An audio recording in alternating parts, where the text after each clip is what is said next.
all young guys. They're all very conservative. I don't know if they're groypers, but I imagine they're mostly on our side. And I said last night, that kind of friendly fire just can't be tolerated. What kind of house of cards, faggot bullshit do you think you're on? What kind of power trip? Record back with another one. Got some Nick Fuentes clips for you guys today. The main one being, if you guys seen about last couple days, the Young Republicans scandal that's been going on or whatever with some leaked group chat messages getting leaked. They said some slurs, some Nazi stuff. To be completely honest, they're hypocrites because the Democrats a little while ago had the same similar thing happen to them with the Attorney General, Jay Jones, who's trying to become Virginia's Attorney General, right? And they didn't criticize him, but they criticized the Young Republicans. I don't get it. Nick goes into depth about it. He doesn't like it either, and the guy behind it, Gavin Wax, who's like the leader of the Young Republicans, he goes off on him. So yeah, it's interesting to watch. All I ask if you guys like, subscribe, comment down below your thoughts on the video, and yeah, I'm gonna let you guys enjoy some Nick Fuentes. Yeah. It seems that all the evidence now, to follow up on the show last night, and just a quick summary, last night we covered this article in Politico, and it's a lot of drama, it's a lot of nonsense, but basically there's this conflict in the Young Republicans, which it's like, is that even still a thing? Like, isn't that for teenagers? I don't know why people even care, but I guess there was a major rivalry in the Young Republicans between Gavin Wax, the former chair of the New York Young Republican Club, and some other guy. And they get in this big feud, they get in this big beef over a committee position. Who's going to be the committee man for the Young Republicans? Like, do you hear yourself? I want to look at Gavin Wax in his Jew face and say, do you fucking hear yourself? Committee man of the Young Republicans? Grow up. I mean, aren't you like pushing 30? You're still a young Republican. Like, get a job. He's at the State Department. Why do we need this? So anyway, Gavin Wax gets passed over for some stupid student council president position by this other guy. And in retaliation for having his valor stolen from him, he blows up everybody that's working for the other guy. And it's this group chat of about a dozen young Republicans, 7 months worth of messages, an archive. And they're making edgy jokes. They're joking about gas chambers and Hitler and watermelon people and monkeys and stuff like that. And it's harmless. I mean, it is just jokes at the end of the day. But of course, now all those people are fired. As of today, every single one of those people has been fired. And some of them are lawyers, and some of them are in politics. One of them is a state rep. They're all over the country. And all those people have been fired. And these are, not all of them are white, but most of them are young. They're all young guys. They're all very conservative. I don't know if they're groypers, but I imagine they're mostly on our side. And I said last night, that kind of friendly fire just can't be tolerated. What kind of house of cards, faggot bullshit do you think you're on? What kind of power trip? Leaking group chat messages to Politico to get these guys fired because you didn't get your Young Republican committee assignment? And anyway, the update today is that more and more evidence is coming out that Gavin Wax was responsible for the leak. He ruined these people's lives. Anything that happens to them is his fault. And I said last night, read the room. We're in a climate where the Democrats are trying to kill us. And I don't usually talk like that, especially not lately. By that I mean maybe in the past couple of years. But ever since Charlie Kirk got shot, it's sort of a wake-up call. I said this the other day, I'll just repeat it quickly. He got shot in the neck for being 40% as conservative as me. And they celebrated. They danced, they celebrated, they're marching down the street saying, he's a racist bastard, we're glad he's dead. This is BLM, these are Antifa, radical left types. Gavin Newsom today said that the House should investigate the people in the group chat. He said that Congress should actually appoint like a subcommittee and investigate the people in the group chat. And Chuck Schumer is running with this, Gavin Wax's buddy. They're all the Democrats are running with this and saying it's not enough that we destroy their lives. their lives are ruined. We have to destroy everybody's lives who thinks like this. They want to investigate all Republicans, all young conservatives, all right-wingers, and find all the groypers, all the group chats, all the Hitler jokes, and wreck all those people. And you know that if the Democrats get in power, maybe they issue a subpoena. If they come back in the presidency, then they got the DOJ on their side. That kind of treachery, like Gavin Wax, has to be the op now. And I'm not calling for violence against him. I just want to make that clear because of the climate that we're in, obviously. But this guy needs to be straight up blacklisted from everything, needs to be blackballed. And I said this the other night, if you have his number, if you know this guy, it is your obligation to text him and call him and say, fuck you. We want nothing to do with you. You are dead to me. We will never talk to you again. We will never add you to a group chat, call you on the phone. You're done. And I said that J.D. Vance said the right thing about this yesterday. And it's true, it was pleasantly surprising. Vance defended the young guys and said, you know, this is jokes. These are college kids making jokes. Meanwhile, on the left, they want to kill everybody. But it needs to go further than that. And there needs to be from the right wing. They're all canceling these people, by the way. The Young Republicans chapter, Mark Levin, like they're digging their heels in. They want these kids destroyed too. And I'm glad that guys like Vance and Matt Walsh and others, to their credit, they're sticking up for them. But it needs to go further.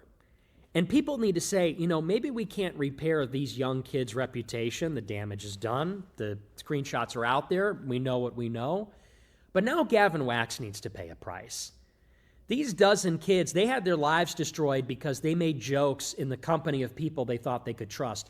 Gavin Wax betrayed his own fucking side, his own people, for no reason. It's not like, you know, and you could argue these guys are being careless. But this is like, he fed them into a wood chipper. He fed them to the left and then brought down the heat on everybody. The Democrats now want to come after everybody because of young Republican bullshit. Now this guy needs to have his life ruined. Yeah, dude. I mean, it's just beyond ridiculous. I mean, they're hypocrites at the end of the day. Democrats, Gavin Newsom, I should say. I mean, they're beyond hypocrites because, like I said before, Jay Jones made threats towards his political opponents, you know, and they didn't care whatsoever, you know. But just because a couple college kids, now I'm not saying what they said is right.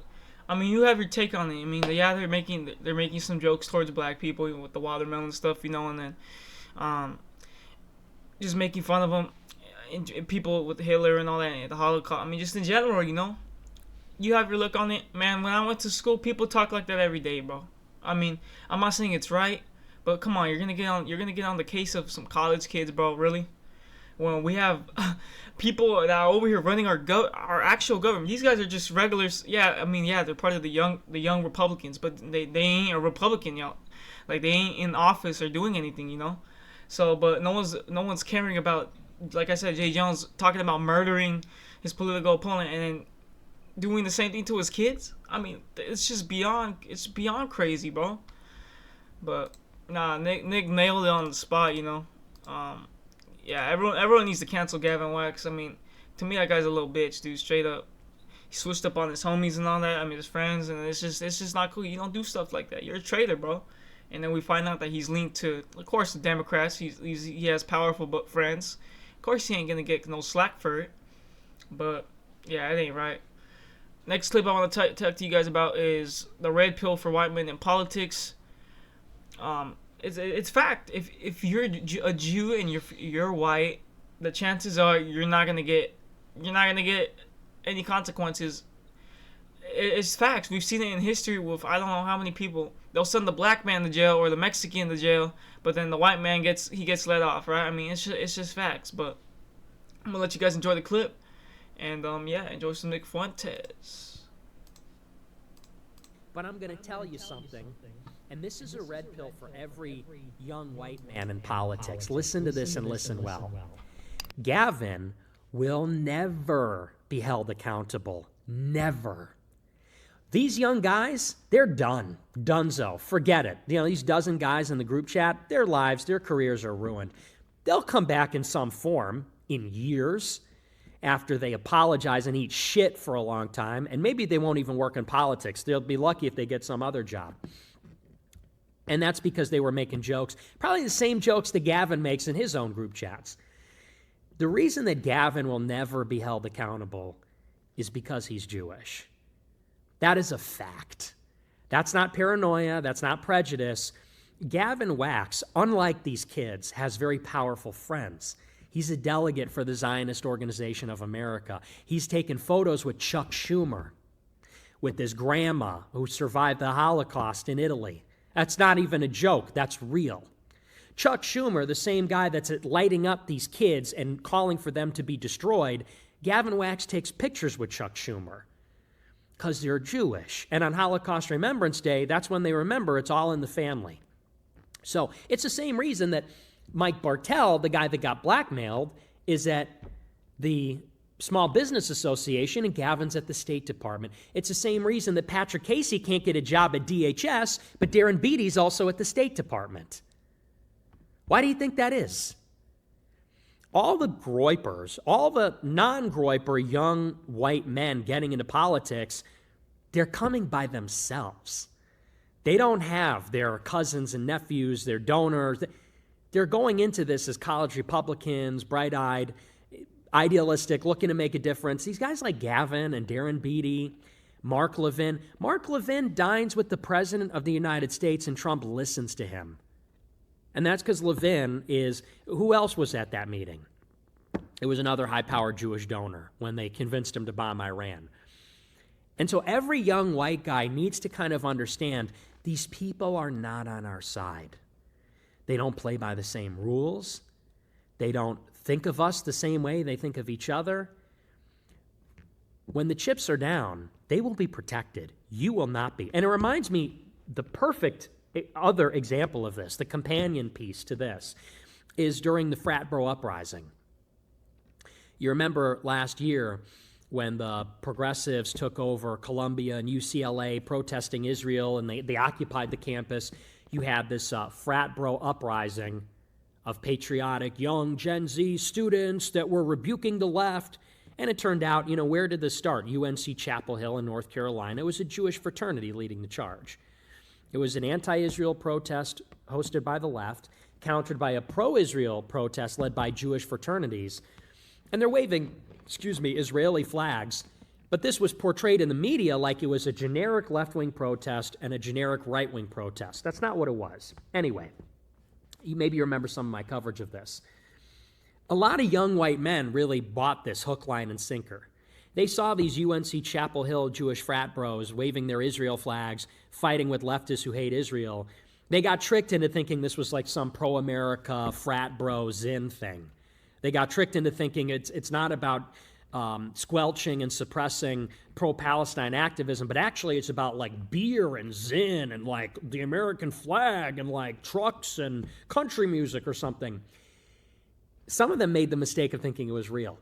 And I'll never forget at Ole Miss? It was one of these universities in Mississippi. Is that even a school? I don't even know. I believe it was a school in Mississippi. Some white frat kid went to the frat bro uprising, and he made monkey noises at one of the black protesters from the left. That guy got expelled. That guy got suspended and then expelled. Bill Ackman did not give him $10,000 to throw a rager like he did for the other guys. Nobody defended him. Actually, everyone threw him under the bus. And it's like, you see this play out over and over again where it's like, these Jewish people, they get all the privileges, they're protected, they come in with the mafia, like they did at UNC Chapel Hill, like Gavin Wax at the New York Young Republicans, very Jewish city. And white people make the mistake of thinking, oh yeah, we're going to join and we're going to protest too. And then they go a little too far, and then they get chopped off at the knees. And suddenly it's not a joke anymore. Suddenly it's not funny. There's no money for a rager. Suddenly, this like cancel culture is over, solidarity, that all goes out the window. That happened to that guy. You think he's having a great time, he's done. Same with these kids. And so this is a message specifically to these college Republicans. A lot of them think that I'm like, they think that the Zionists are people we can work with. You know, they say they really buy this shit that anyone criticizing Israel's a third worldist, and, you know, with Zionists you win. Like, they really believe that. This is another example. They will not help you. They will, and I don't care. Yeah, some of the kids in the group chat, like, they're not the best looking guys. Like, a lot of them are fat. It is what it is. It's whatever. They're young Republican nerds. Regardless, they will never protect you or take your side. And this is an important lesson. Gavin Wax will throw you under the bus. He will never pay the price for it. He will be protected. You are not protected. You will not have allies. And it's just a materially different situation for us than it is for them. And you can never forget that. Facts, you know. What you saying about Gavin Wax? And just in general, you know, I mean, they have the protection. You know, they have the leverage. And it's just not cool for them to throw these guys under the bus. It doesn't matter what they do or whatever. It's like Nick said.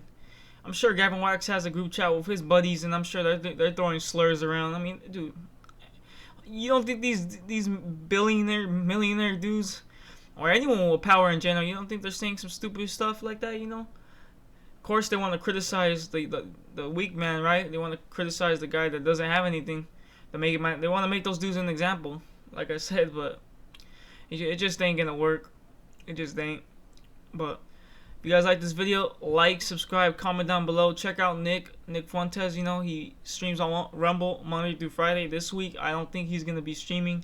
Well, he did stream, I think, so far this week, but I think he's doing a lot of podcasts and collaborations. So if you don't see him stream sometimes during the week, I mean, it's just what it is, you know. But yeah, I appreciate everyone. Everyone have a good one. Pure Record out.